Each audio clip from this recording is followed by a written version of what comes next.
Hi, I am Allie Camilletti, and you are listening to Snack Leadership. I will be talking about everything leadership, broken down into bite-sized pieces. You will hear what different leadership skills look like in organizations and how they can rise teams up or take them down. I help leaders build resilience and improve performance by bringing awareness to opportunity behaviors in my business. Spark your mindset. I provide leadership and sales coaching, as well as team building and guest speaking. My hope is for you to feel inspiration and to create a spark in your mindset.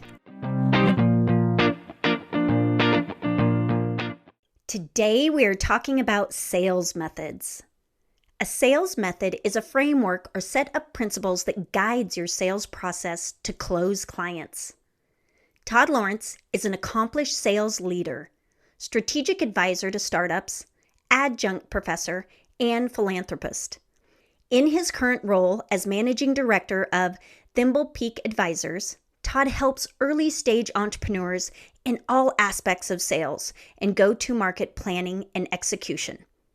As an adjunct professor at the Cascades campus of Oregon State University, he teaches various classes in business and entrepreneurship, while also coaching the OSU Sales team in undergraduate collegiate sales competitions.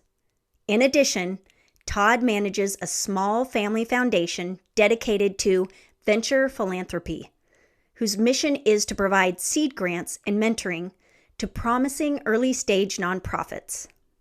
I was introduced to Todd by a local friend here in Bend, Oregon, who said, "I really think you should meet this guy, Todd." So I reached out, we had coffee, and talked sales. I was drawn to his different sales approach and knew he would be fun to interview. Get ready to hear what his sales method is all about. Hi, Todd. Thank you so much for joining us today and talking about your sales method. I'm so excited to talk about this with you. I'm excited as well. Thank you for having me, Allie. So let's start off. What made you embrace your specific sales method?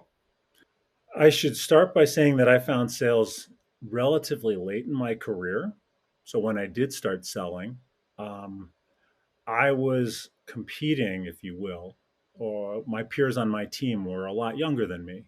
And so I felt like if I was going to get good, have a successful career as we competed for promotions, I had to get better at sales faster than other people. I had to learn from my mistakes much quicker, and I had to be more strategic about sales. So I started doing things that maybe I came to realize were different from my peers and from the people that I was competing with on other sides of competitive deals. And a couple of those things have become over time my superpowers, as I would call it, or the things that I do that most other people in sales don't do. And when they work and you end up having more power in a sales cycle than you realize, it's intoxicating. And so as I started to experiment and do some things differently and they worked, it's all evolved into what I would now call my sales method or my sales style. Love it. So tell me, what is it? So I'll give you one example of several. And this is something I also ask of my teams too. I think it's important to say no to clients and prospects. And I think it's important to walk away from every deal at least once or position to walk away from a deal, because I've come to believe that that's the best way to test where you stand in a competitive deal. Depending on how you do it, if your client lets you walk away, disengage from the sales cycle, then you would have never won it anyway. So it's better to find that out earlier rather than keep competing and keep wasting your time and energy in a deal you wouldn't have won. And if instead the client is willing to pull you back in, you have to know what conditions you're going to ask for in order to agree to go back into and continue to compete in a competitive sales deal. And that tells you a whole different set of information about your standing in the deal. So that walking away or posturing to walk away from a sales deal in every competitive cycle is one of the things that I've come to understand that I do consistently And it's very different from how most other people sell. Okay, so my base being relationship building, right? That is my sales method. And that is my belief system. And that's what I embody and have always gravitated to. When you say this, I can't help but think about when I've gone to buy a car. Tell me, what makes your style not that style? So this is a great, let's call it a discussion, not a debate. But I, I consider relationship building to be an absolutely critical skill of excellent salespeople. However, in competitive selling, relationships need to be tested. So people who are dominantly relationship based and who never feel comfortable asking for something from the people that they're building relationships with on the client side and testing those people to see, are they really your champion? Will they really take a bullet for you when you're not in the room and they are?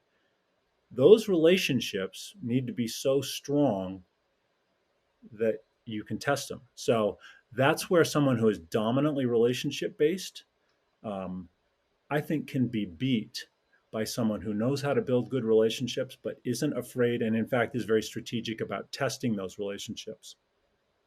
Okay, so let's go into when you have done this and you felt it worked well.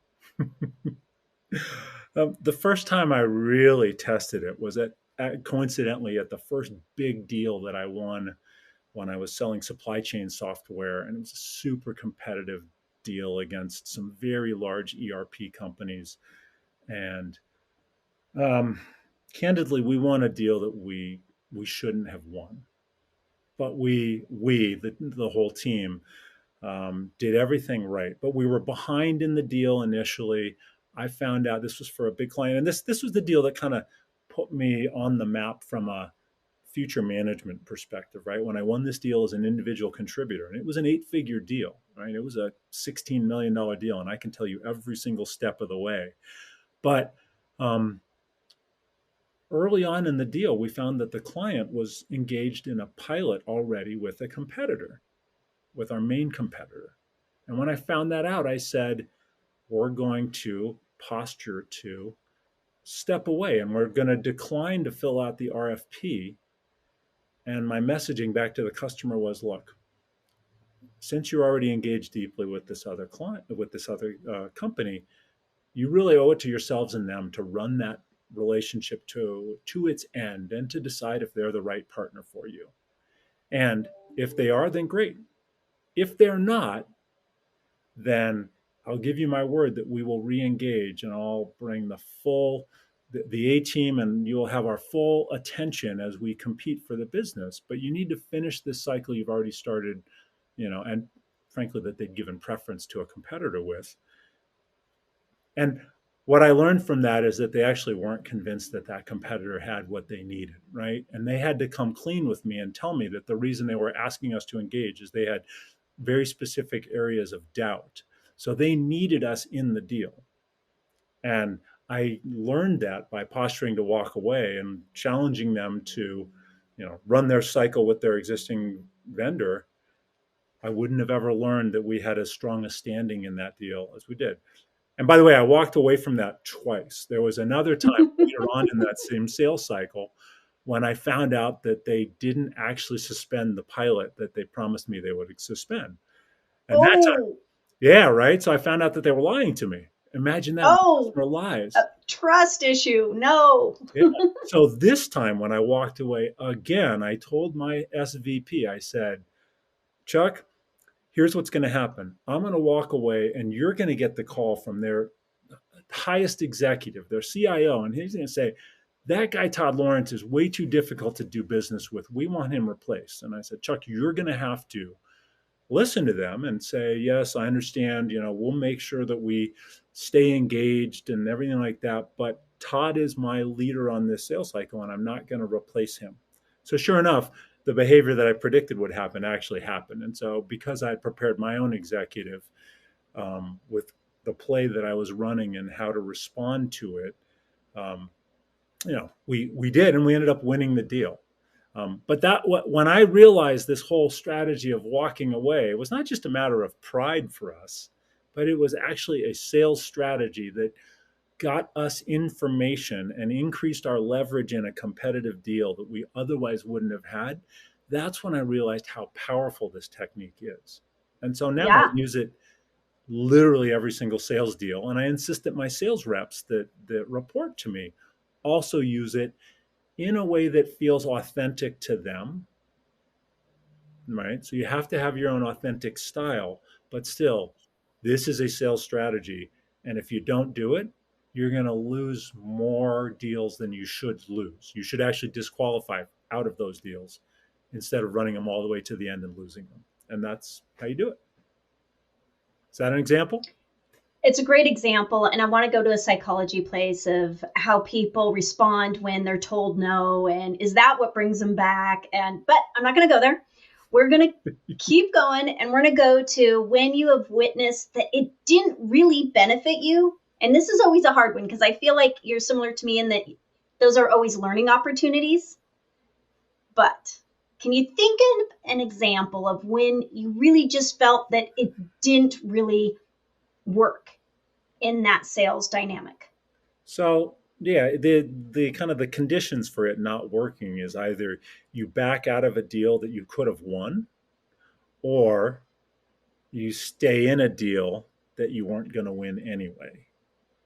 Um, so yeah, I've definitely lost deals, and so I've been pulled back into deals that ultimately I couldn't win. Um, but I don't know if this technique itself was, responsible for making the wrong decision or not. Um, Valid. so I again that go back to that authenticity point I made before, right? When I force my team, and I do force them to use a version of this, um, so often what you learn is a direct result of the language you use, of how you message that you're intending to step back and walk away or not, right? So, I mean, you can say it in the wrong way and it pisses the client off in a way that you didn't intend to. But then again, it's probably not hard for you to imagine that there are times when I actually want to um, frustrate the client a little bit because it serves my purpose in a sales strategy. But yeah, I've come across too harsh in the Well, way I've messaged this, and it creates a little bit more collateral damage that I have to repair. So I've used it less effectively in some situations. Yeah, and it is always interesting to see how people respond because that gives you a feel of how that relationship is going to be in the future, right? absolutely, You absolutely, get a real sense of their values and how they operate, right. which may lead you to a place of, you know what, this isn't the right fit. Hmm. Yeah, I will say that um, at the end, the deals that I've won because or that our team has won because of we've been challenging, right? You can call this a version of the challenger sale, for example, but those lead to incredibly strong customer relationships at the end, right? Oh, yeah. Oh, Um, yeah. but still ones that are meant to be tested, right? Chits that Totally. you have to cash the chits of your strong relationships at some way, right? So even though this creates pain and friction, it's by design. And if at the end result the two companies partner together, I think those bonds are actually stronger because you are much more a peer of the very, very senior executives that you're selling to rather than just a salesperson, right? You have Yes. materially uh, increased your standing as one of their peers and as both a worthy adversary, but then you become a worthier partner. And I think those are some of the best relationships that I've been able to form in my sales career. Completely agree. Completely agree. Okay. What about a quote that you feel really embodies your sales method? One of my favorite SVPs once, I'll give this an abbreviated version, but um, he, we were at a sales kickoff, and towards the end of the week in sales kickoff, fewer and fewer people go to the gym in the morning before the sales team gets together and does their week-long training sessions and things like that. By the end of the week, it was just me and my SVP, Tim, showing up early, and working out. And his quote to me, which has been a great management maxim, was, Todd, it's what you do when no one else is watching that counts the most. And so I actually took that from a very genuine and organic moment. And that's been a part of my management philosophy, right? Because the best people in sales and in all functions do things not because other people are watching and because they want to get credit for it, but they do things because it's the hard work that maybe nobody sees that makes them better. And so that's one of the sayings that I always keep to heart, and I always encourage my team to follow as well.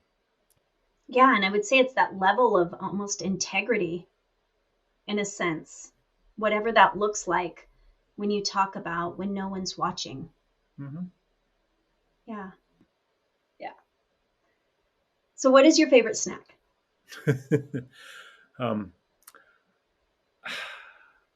I have a real weakness for savory, salty fried foods. So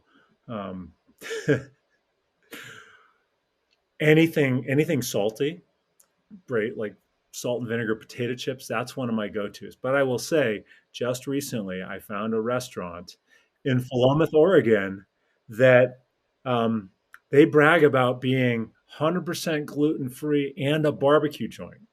And Which is hard to find. Yeah, right. And they had deep fried pig skins, right? Chicharritos, if you were in a Mexican restaurant or something like that, that they actually fried on site. And so as an appetizer, like homemade deep fried pork rinds was the best snack I've ever had. All right. Thank you so much, Todd. I appreciate all of your knowledge, all of your expertise, and your openness to see different sides of sales styles. It's always a pleasure, Ellie. Thank you. Thank you. Thank you for tuning in to Snack Leadership. I hope you felt inspiration, motivation, and felt your mindset spark. Snack Leadership is recorded and produced by myself, Ali Camilletti, and music by Shireen Amini.